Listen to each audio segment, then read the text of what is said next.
Hello, lovelies. Great to have you here. I'm Shay with Curate Soul, and I am here to offer our June bhavana, our energetic or our theme that we're working with this month. For those of you that are maybe new here with me, this may be your first newsletter or first vlog with me. What I've done this year is taken one of my favorite oracle decks, the Wild Unknown Spirit Animal Oracle by Kim Kranz, and pulled a card for each month out of the year. And so I'm using this particular card, this particular animal, to interweave yogic and ayurvedic concepts into my public yoga asana classes, into my personal practice, and then just into the monthly theme, the energetic that I want to work with and share with those that I am connected with. So share in my community, basically. And so for the month of June, I pulled the turtle. So beautiful card here. And the qualities of the turtle is an ancient soul, very grounded, trusting, at home, especially at home in the self, and slow and steady wins the race. And so many of you may be familiar with this idea of the tortoise and the hare, this kind of childhood story that many of us grew up with and grew up hearing, that slow and steady wins the race, that you don't necessarily have to do everything fast. And so the turtle, the element of the turtle is water, but also the turtle is very much at home in the earth element. And so I'm going to combine both of these elements in our chat today, as they both work very well, because there are turtles that are specifically in the water, that live in the water, and there are turtles that are specific to the land. And again, very much at home in either environment, and we can use these qualities to interweave some of the concepts and the philosophies that I'm working with this month. And so, again, the turtle has a strong relationship with the earth and water elements. It's this idea of helping us ground and connect to our foundation, the physical foundation beneath us, so literally the physical earth, but also the foundation within us. I mentioned that the turtle is at home in the self. The turtle carries its home with it everywhere it goes. It has its shell, and it's constantly with it. So it's this idea of always being at home, no matter where the turtle may travel to. And so it's this reminder to come back to ourselves, because our home and what we're seeking is actually within us. It's not outside of us. And so being able to come back to that foundational home base within us, it's that encouragement that the turtle energy is offering us this month. Also being able to connect to the deeper truths of our home and our foundation, and that support. Often when we feel supported, I tell my students this a lot, especially in yoga asana classes, and we may be practicing a particular shape that is a balancing pose or a one leg balancing pose, that we think about a foundation. And yes, we have this physical structure of our body that we're working with, bones, tissues, muscles, that creates this physical foundation for us to create the shape in our body, remembering this foundation beneath us, the physical foundation of the earth beneath us. The earth is always there supporting us, whether we are aware of that or not. This is Mother Earth is kind of our first support system. And so just being able to recall that. The turtle is also here to remind us that now is not the time to rush around trying to force matters, to slow down, to remain aware, and not necessarily worry about the end goal. We tend to get caught up in getting from point A to point B and just looking at these A and B as opposed to the journey. And we try to get to the next point, the next check marks, the next accomplishment as fast as we can. And so just this reminder to slow down and that faster is not always better. This can sometimes mean just moving more slowly, literally putting one foot in front of the other, especially in times that feel challenging. Sometimes that might be all that we can do is put one foot in front of the other, and that's totally okay. The turtle reminds us that it is okay to move slow, not just in life when things are good, but in life when things may feel challenging or confusing or heavy. One foot in front of the other is enough. So just remembering that. We can start by crawling, just as we did when we were little. We started close to the earth, on the earth. We began to crawl first, and then from there we began to walk, and then slowly building strength, building courage, maybe building speed if we need to. But again, speed is not the end goal here. Slowing down is sometimes the best action that we can take. And we have to remember that leaving others in the dust because we're so fast paced, it doesn't necessarily support ourselves, it doesn't support somebody else, and it certainly doesn't support the community around us. I've really leaned into this idea of community this year, and leaning into the support of others and being also a support for others. And so to be able to offer that support, I have to slow down. We have to slow down. We can't leave others in the dust. We can't ignore their journey, their experience, or where they may be. And we just have to remain aware of that. And so this turtle energy reminds us again that leaving others in the dust may not be the best option for us, that there are some other things that we need to consider. Also, this idea of pushing too hard. What does this pushing get us? Where does it get us in the long term, especially? How is that supporting us on a physical, mental, emotional, or spiritual level?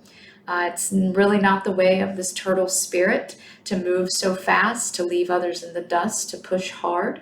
And so being present and being willing to be in the present moment.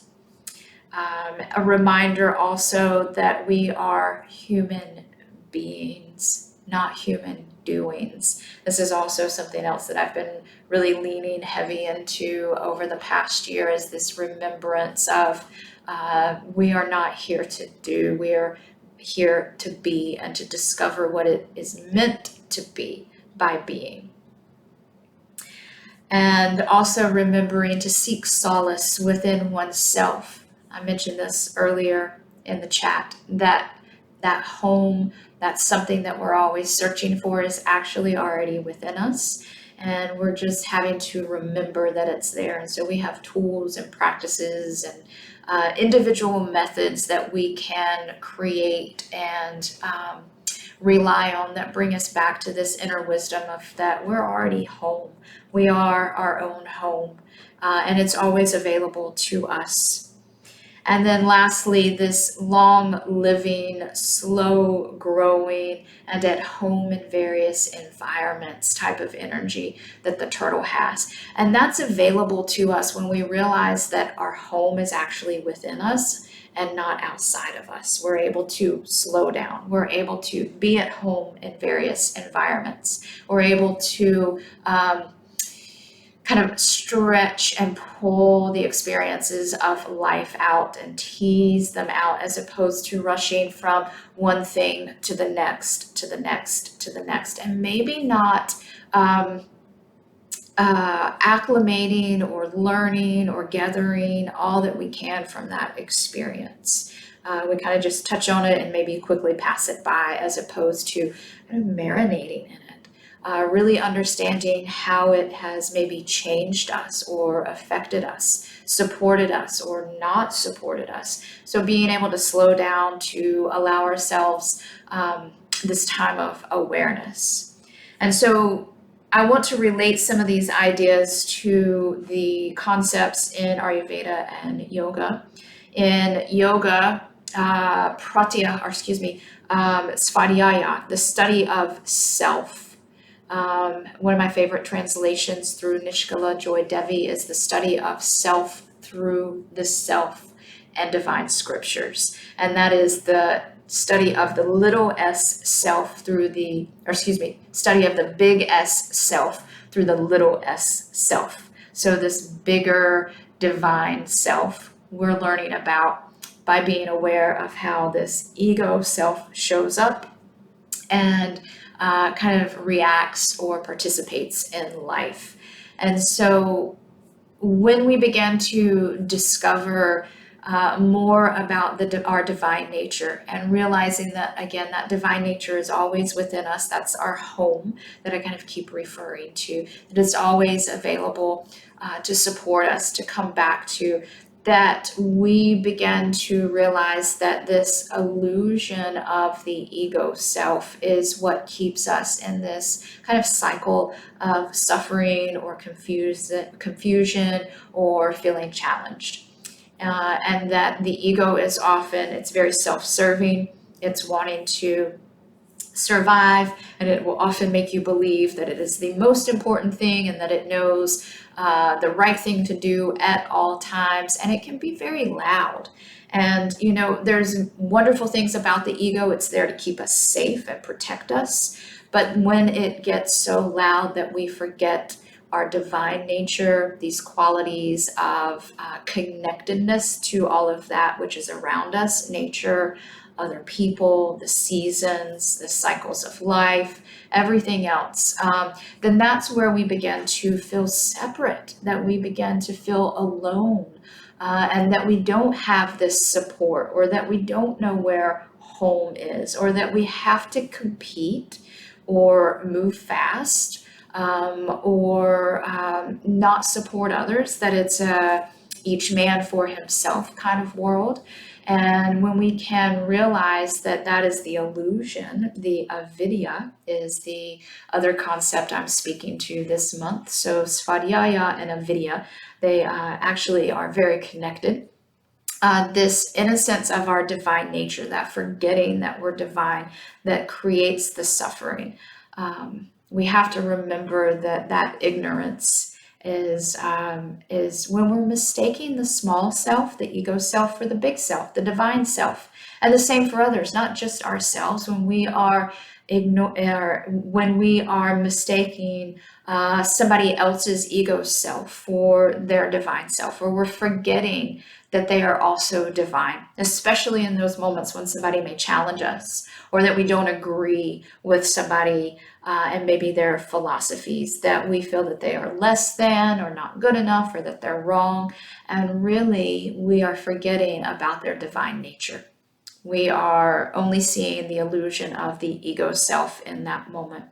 And so what happens is we act from limiting beliefs as though that they were universal truths. And that creates even more separation between ourselves and our inner home, as well as ourselves and those around us, the community around us, the world around us. And then we often fail to distinguish our ego's influence from our soul's truth.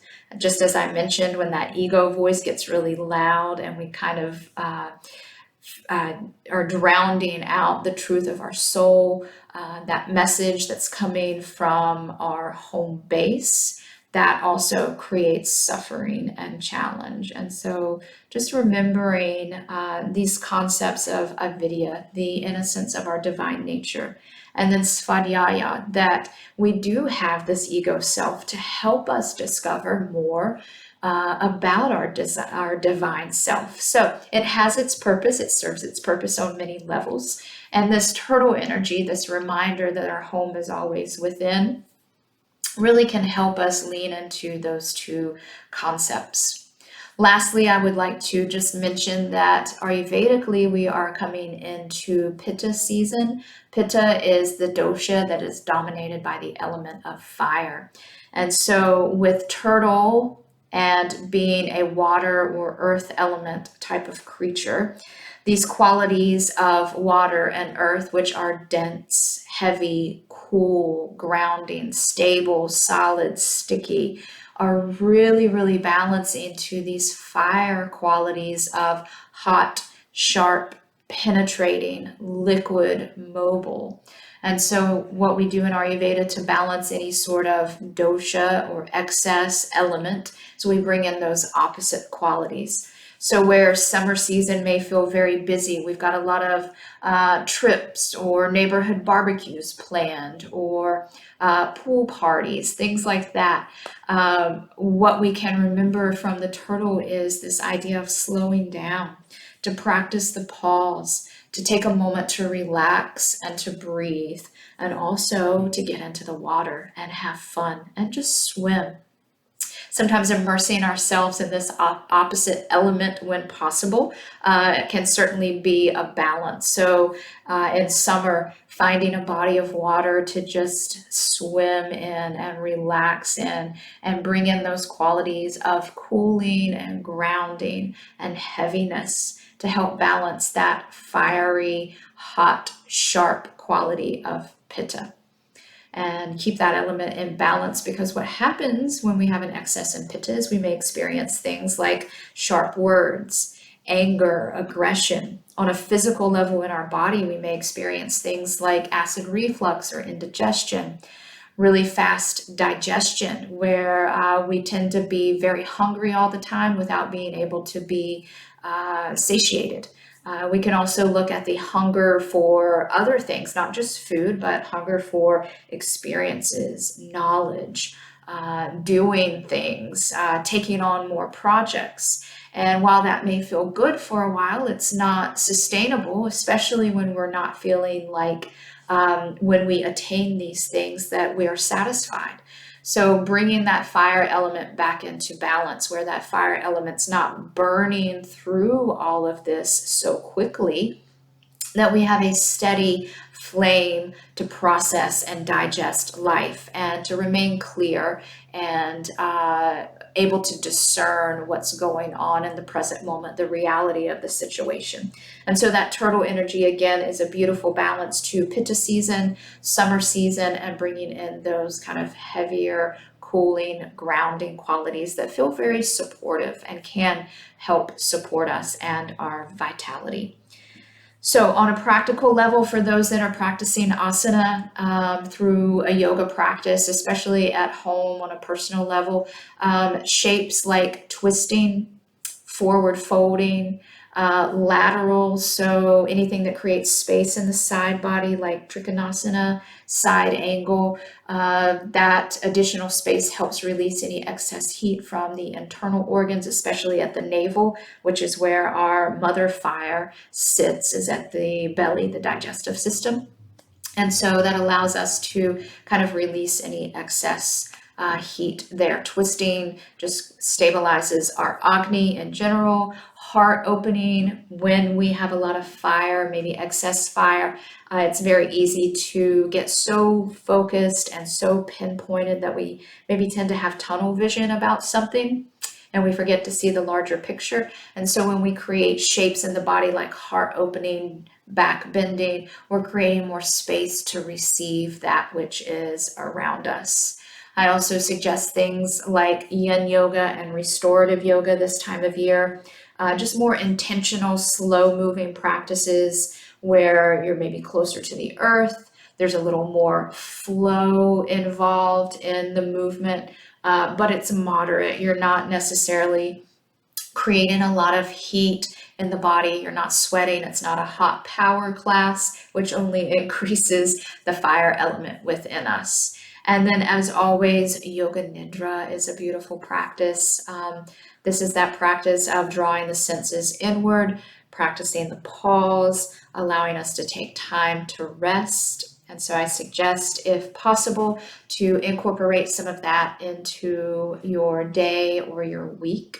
And if this may be new for you or you want to dive deeper, I am certainly available for private sessions and just some mentoring options. So shoot me an email. I would love to speak with you, chat a little deeper, and figure out what it is that may support you. I also want to mention before leaving today that I've got some upcoming events on the calendar this month, June 21st from 6:30 until 8:30 Eastern Time. This is in the evening, so it's the summer solstice. Sarah and I are joining forces once again and bringing you goddess mythology, tarot, astrology, meditation, Ayurvedic concepts, and yoga nidra. So we're going to gather in the virtual temple, come together in community. We're going to talk about the summer solstice, the season of summer, what that means for us, and how these practices and this idea of summer can support us in our lives. In August, I have a workshop coming up at New Yoga Now here in Savannah, Georgia. It is a 4-hour workshop that takes place on Saturday, August 13th from 12:30 until 5:30. So there will be an hour-long break. This workshop is experiential, so we'll be doing some yoga asana as well as some lecture and some Q&A. And it is called Yoga for the Doshas, and we are balancing the doshas through yoga asana. So you'll learn how to create a yoga practice to help balance any sort of doshic excess. You do not have to be a yoga teacher to join, though yoga teachers are highly encouraged to come and very much welcome. You will be able to, if you are a yoga teacher, to take this wisdom with you into your teaching and create even more supportive practices for your clients. For individuals, you can create supportive practices for yourself as the seasons change or as you deal with life changes or any sort of health issues that may be arising. Basically, you can create a yoga practice, yoga asana practice that supports you and your Ayurvedic blueprint. Quite often, many of us are unaware that the yoga that we are doing may not be necessarily be the best yoga for our constitution. For instance, those of us who have a more fiery nature, a lot of fire dominant, very pitta, may need to reduce the amount of hot power vinyasa that we're doing because that just increases that fiery nature anymore. We need to bring in a different style of yoga to help balance that. And so I'm going to dive a little deeper into those concepts during this workshop. So stay tuned. It is not yet on the New Yoga Now website. I have it on my website, and you can always just message me with some questions. But I'll be including it in my upcoming newsletters and just keeping you all informed. Thank you for joining me today. It's wonderful to have you here in community, and I look forward to circling with you again soon. Take care.